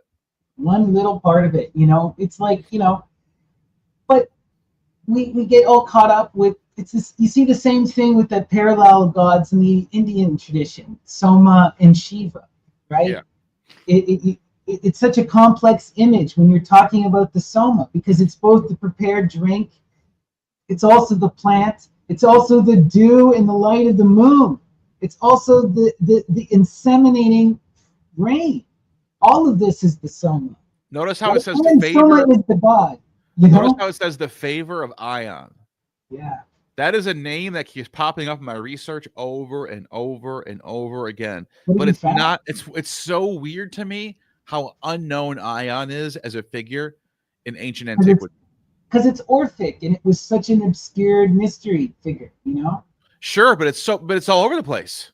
I know. You would think at least some of these scholars should be able to point. I bring up Ion. Also, people look at me like I have two heads. But they utilize different names, right? Ion could also be Thesis, can also be Phanes. But I get exactly what you're saying, because or Dionysus. It could be Dionysus. It can be Dionysus. You even see, right? Zagreus is ripped apart. It's clearly that which is above is the same as that which is below, a parallel, right? And we see the same kind of ideas in the Indian tradition. In the Vedas, they have the cosmic being that's ripped apart. And then in the Manusmriti, you have the literal cosmic man that is ripped apart. Right? It's such a human idea. Right? Look at that last line. All daemons will be obedient to you. The beneficial sign is. Yep. And then it gives you this triangle, which a lot of people, when I was looking at these things that the people were making to wear around their head, they don't just contain the Coptic. They also have that sign. But let's finish reading this right here. So it says, write the formula on a new sheet of papyrus after extending it from one of your temples to the other. Read the 6 names while you face north. North is interesting because that's that Apollo energy. Subject to me all daimons, so that every daimon, whether heavenly or aerial or earthly or subterranean or terrestrial or aquatic, might be obedient to me in every enchantment and scourge which is from God. And all daemons will be obedient to you. This is doing that Solomonic magic, controlling all of the demons and angels, right? Invoking the birds. And now we're seeing it in an actual spell, an actual rite, and wearing of the divine names. And we're seeing it coming from several different traditions here: Egyptian, Greek, and Jewish, all amalgamated. It's kind of wild, right? So now I wanted to look at the adapted iteration by Crowley that he wrote in his Liber Samek. And he adapts this to conform with his religion of Thelema and his personal theology. But he also makes attempts to translate much of the barbarous language. And I just think it's so interesting in seeing a more philosophical vision of what that rite means than a literal translation that we just saw. Okay? So it says, thee I invoke, the bornless one. Right here, this is huge. They take that headless idea and turn it to bornless, implying the uncreated creatrix, that Aphrodite Urania, much different than just a headless idea.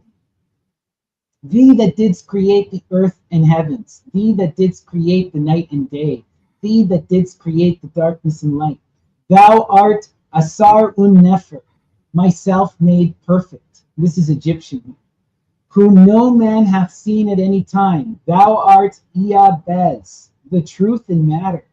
Thou art Ea Apophoras, the truth in motion. Thou hast distinguished between the just and the unjust. Thou didst, now we're seeing that polar magic we saw in the original. Thou did make the female and male. Thou didst produce the seed and the fruit. Thou didst form men to love one another and to hate one another. I am Ankh Ethnikonsu. So this is a magical name that Crowley took for himself after he revealed this magical text called the Book of the Law. By prophet, unto whom thou didst commit thy mysteries, the ceremonies of Chem. Chem is Egypt. Thou didst produce the moist and the dry, that which nourish all created life. Hear thou me, for I am the angel Ptah, right? That earliest created central god in the Egyptian. Apophras Ra, Vide of the rubric. This is thy true name, handed down to the prophets of Chem. Hear me, and it says, O breathing flower son, O son Eoth, O lion serpent son, the beast that rilest forth, a thunderbolt, begetter of light. Oh my God, I just thought about something real quick. Yoth. Why would he say Yoth? Because he's using that last vowel as a f. Look. Oh, I just caught it. Look what it says, star. The letter F is used to represent that Hebrew vav and the Greek digamma. It's soundless. Yeah, he's doing some fucking crazy word magic shit here, dude. I caught it. As soon as you said Yoth, I knew what he was saying. That's amazing. This is what studying the Greek will get you, folks. You'll pick up on this. But for that one, you have to know a little bit of Hebrew too. That's a double hitter right there. If you know Hebrew and Greek, so special. Yeah, if you know Hebrew and Greek, you'll be able to catch that. If you know just one of them, you'd be like, huh? Wow. So there you go. The Eoth, right? Thou that flowest, thou that goest. Thou Satan's son Hadith, that goest without will. Thou air, breath, spirit, thou without bond or bound or bond. Thou essence, air swift streaming elasticity, thou wanderer, father of all, thou wanderer, spirit of all, thou shining forth of breath, thou lion serpent son. So we're getting right into this Serapis type stuff, Abraxas, Chinubis, thou ibis, secret solitary board. Now we're in Hermes type stuff.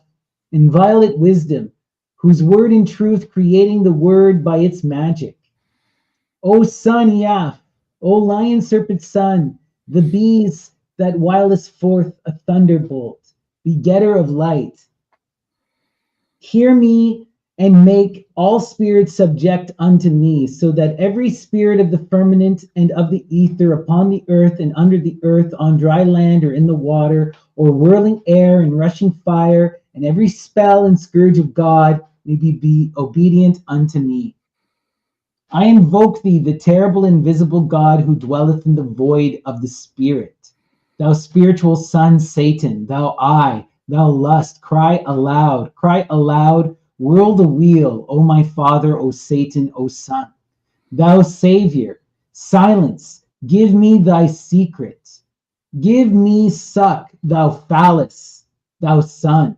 Satan, thou eye, thou lust. Satan, thou eye, thou lust. Satan, thou eye, thou lust.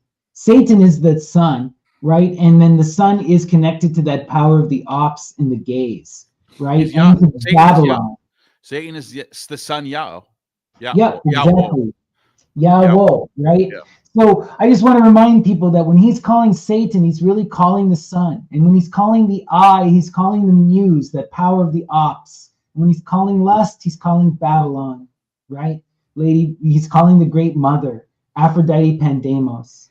The bornless, then we go here. Thou self-caused, self-determined, exalted most high, vide supra. The conception is of fire, glowing, inhabited by a solar phallic lion of a Uranian nature. Solar phallic lion, that's Abraxas, Chinubis, right? Hear me, and make all spirits subject unto me, so that every spirit of the firmament and ether upon the earth and under the earth, on dry land and in water, of whirling air and of rushing fire, and every spell and scourge of God may be obedient unto me.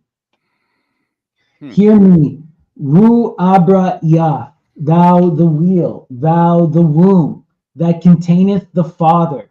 The womb that containeth the Father. I wanted to show this to Dion. I'm too bad he's not here, because that is Hestia. That is the magic of the hearth. That is the great mother in her most primordial form, right?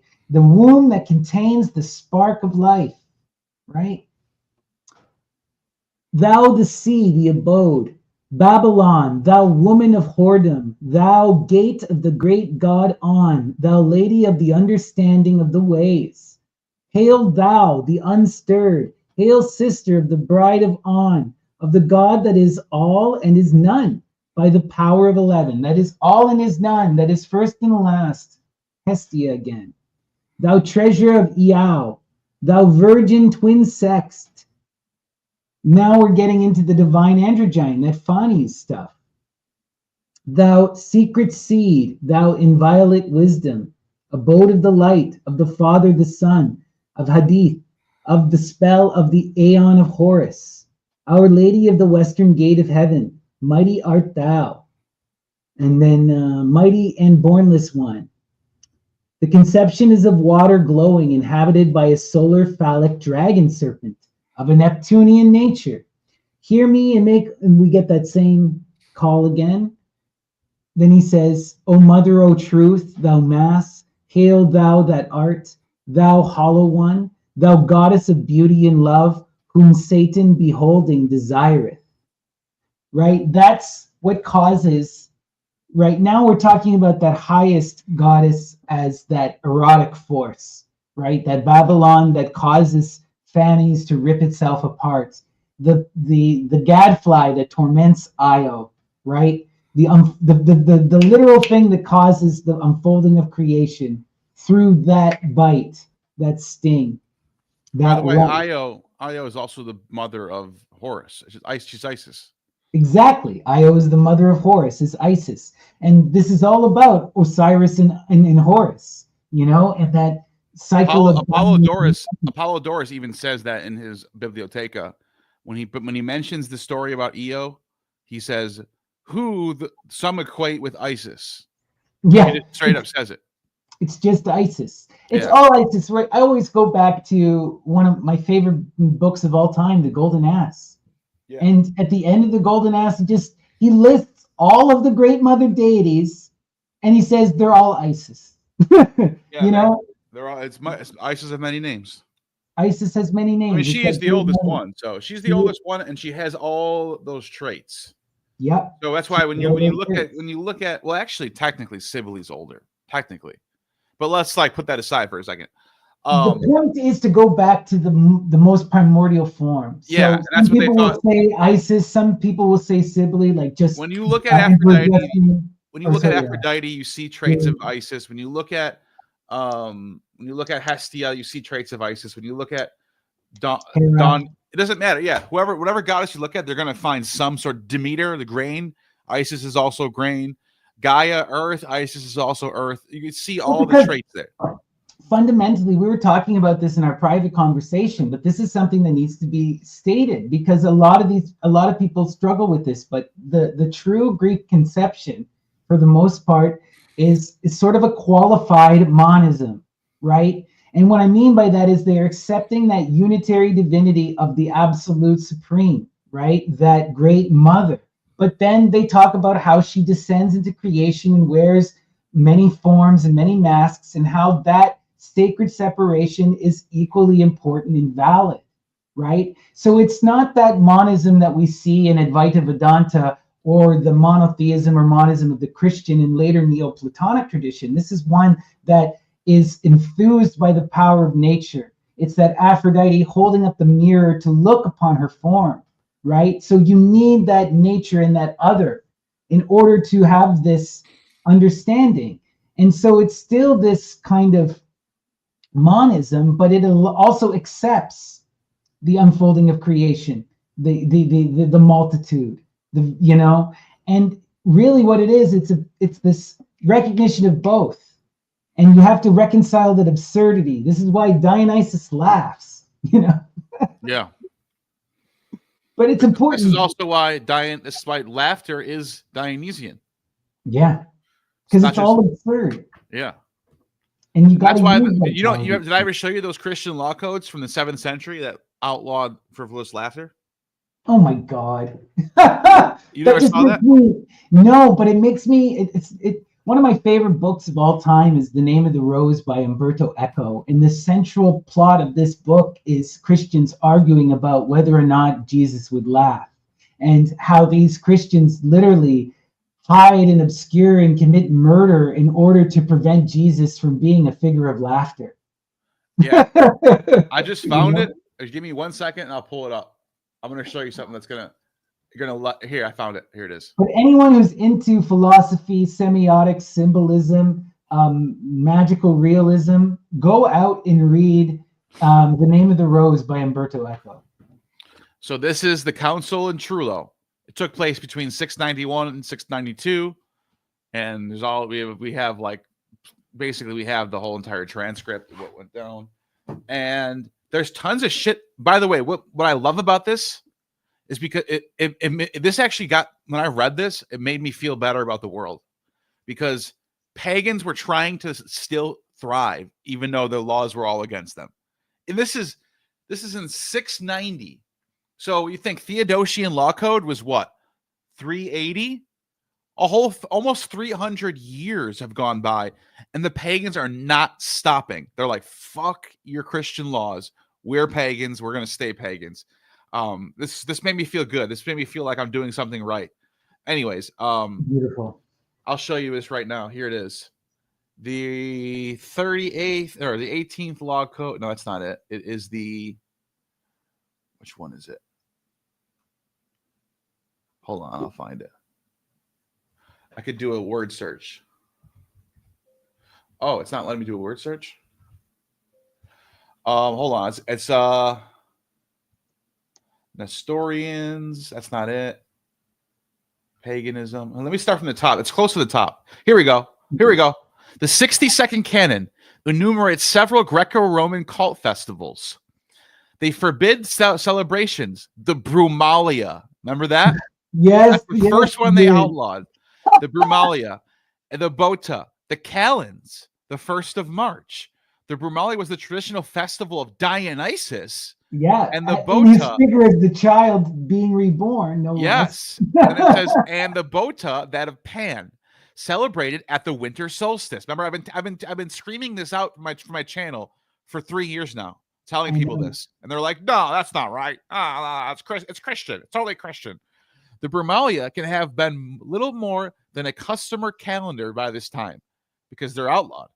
As the final stage of the wine cycle, when the fermented liquid is poured into jars, this festival had an obvious pagan significance, and its juxtaposition with Christmas must have offended the austere Justinian II. Oh, that's offensive!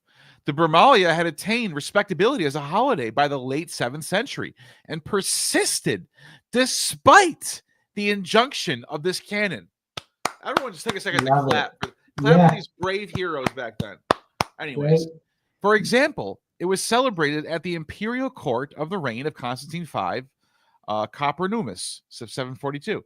The survival of such cults, including that of Pan, which was the indigenous to the Peloponnese, suggested continued existence of the blah, blah, blah, blah. Here we go. This is where it says it.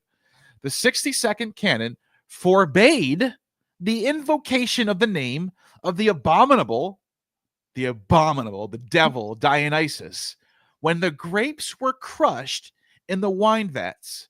Viticulturists were also cautioned to avoid frivolous laughter while pouring the fermented wine into jars, because that meant cooperation with the god.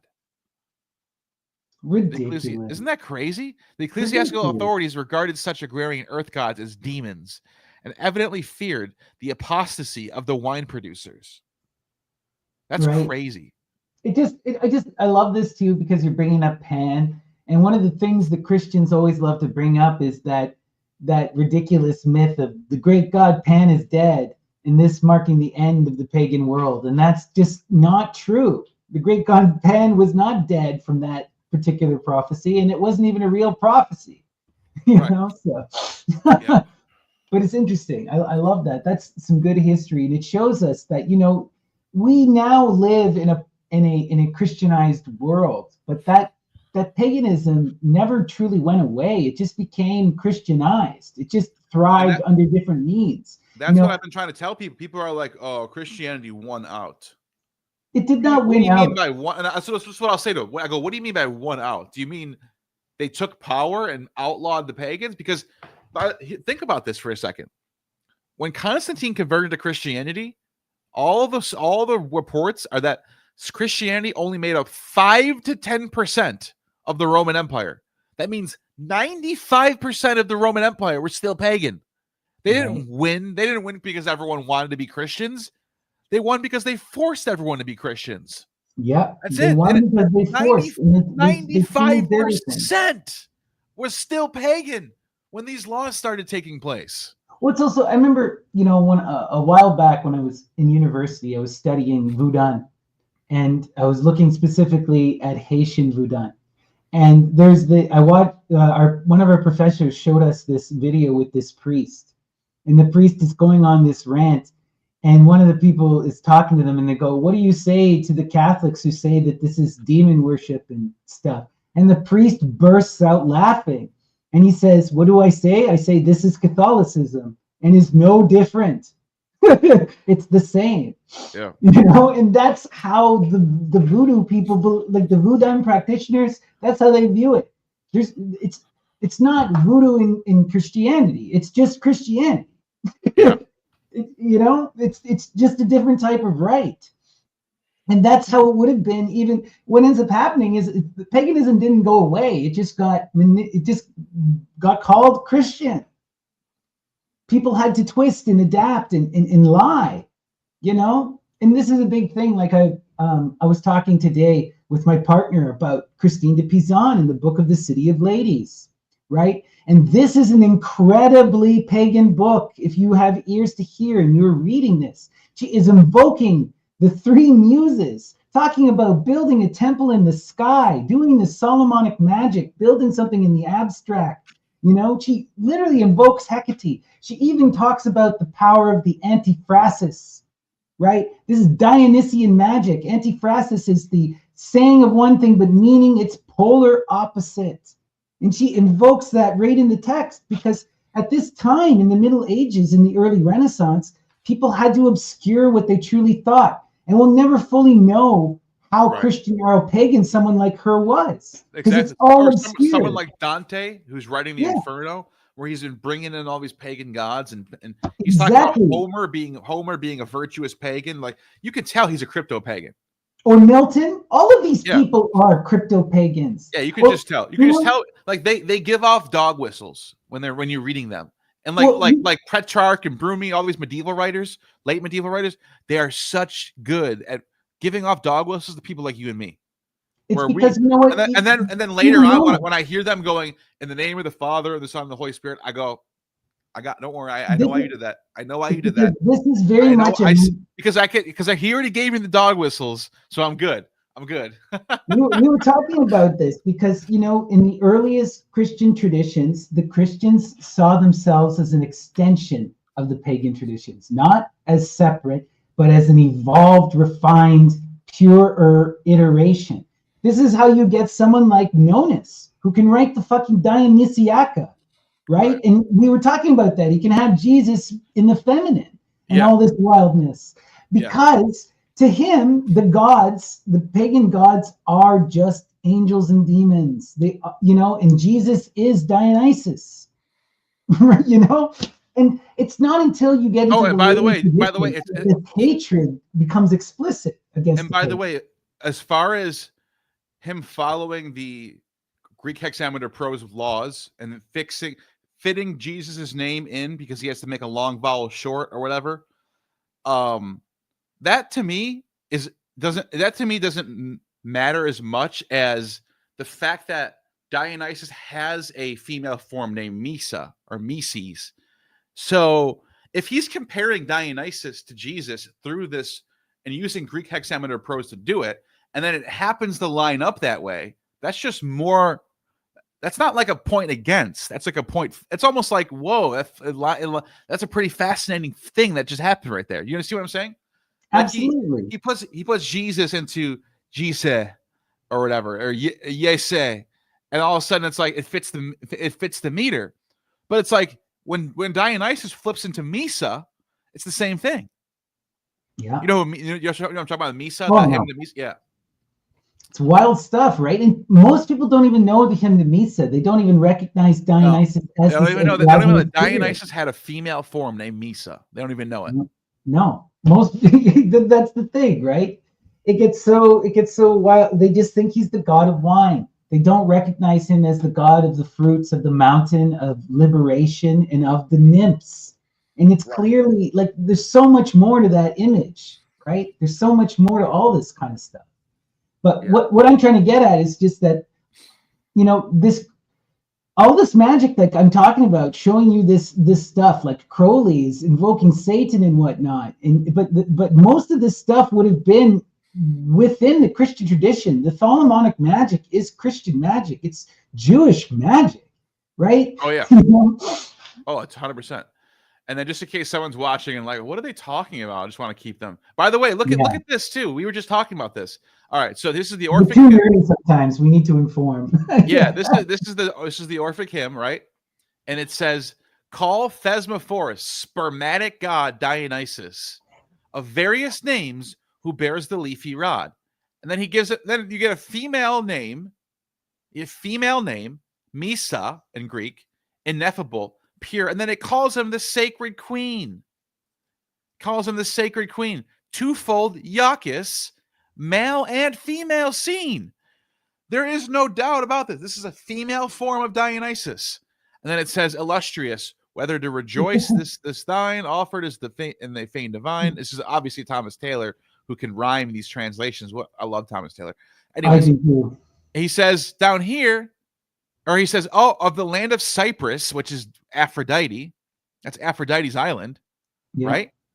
And then it says, or if exalting in the fertile plains with thy mother, dark mother Isis, where she reigns. Wow, why would they use dark mother Isis? There's just so much going on in these fucking Orphic hymns that are open. It's like little keys that open up doors. And it's important to understand, like, we don't know how old the Orphic hymns are. The earliest iteration of the hymns are quoted in the Derveni Papyri, and that's the oldest European text. That's the oldest physical copy we have, but we have like people like Plato and Herodotus mention the Orphics. Yeah. So they existed at least in the classical period. Absolutely. And that's what I want to point out, right? Like, this kind of stuff is so old. And it's one of the keys. Like, it gets me so frustrated talking about Dionysus and Saturn, because people do not recognize that this is it's a dying and rising god that goes through transformation, that flips its poles, that goes from feminine to masculine to feminine to masculine again and again and again. And we see this, right? The earliest iteration of Saturn is what? Despoina, Basileia, Tirana, right? And that's the title that Dionysus just gets in that twofold. Fucking exactly.